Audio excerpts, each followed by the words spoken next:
Ravi hospital के एक ward में माथा पकड़े बैठा था। उसकी गोद में 1 साल की बेटी सो रही थी।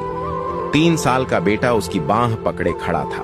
पास में ही उसकी पत्नी बेड पर लेटी हुई थी। पत्नी को बीमार हुए 1 महीना हो गया था, मगर अभी भी वह गंभीर रूप से बीमार थी। पत्नी बीपी लो होने के कारण बेहोश हो गई थी। हॉस्पिटल लाने के 2 दिन बाद उसे होश आया था, मगर इतनी देर तक बीपी लो रहने के कारण हार्ट, फेफड़े, किडनी और अन्य अंगों का बुरा हाल हो गया था। इलाज चल रहा था, मगर सुधार बहुत धीरे हो रहा था। वह 1 महीने से बीमार बीवी और 2 छोटे बच्चों को अकेला संभाल रहा था। वह पिछले 4 दिनों से नहाया भी नहीं था। उसकी हालत इतनी खराब थी कि वह कहीं अकेला बैठकर रोना चाहता था। शुरू में कुछ यार दोस्त और मोहल्ले के कुछ लोग मिलने आए थे। उसके बाद तो लोगों ने फोन उठाना भी बंद कर दिया था कि वह कहीं पैसे ना मांग ले। शहर में वह ज्यादा लोगों को जानता भी नहीं था, क्योंकि 3 साल पहले वह माँ बाप और भाई भाभियों से लड़कर इस शहर में आया था।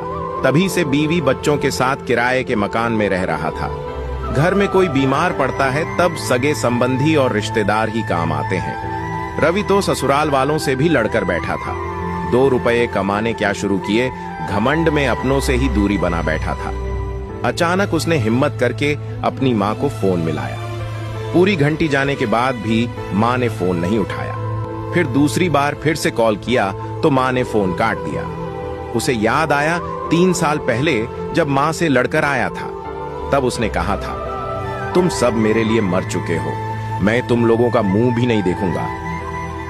माँ के फोन काटने पर वह निराश हो गया। उसकी आंखों में आंसू निकल आए। पास ही बेड पर सोई पत्नी टुकुर टुकुर देख रही थी। पति को रोते देखा तो उसकी आंखों में भी आंसू निकल आए।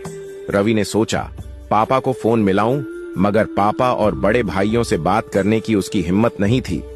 एकमात्र माँ ही वो कड़ी थी जिससे वह बात कर सकता था। मगर माँ ने फोन काट दिया था। उसने एक बार और आखिरी कोशिश करने के लिए माँ को फोन मिला दिया। इस बार माँ ने फोन उठा लिया।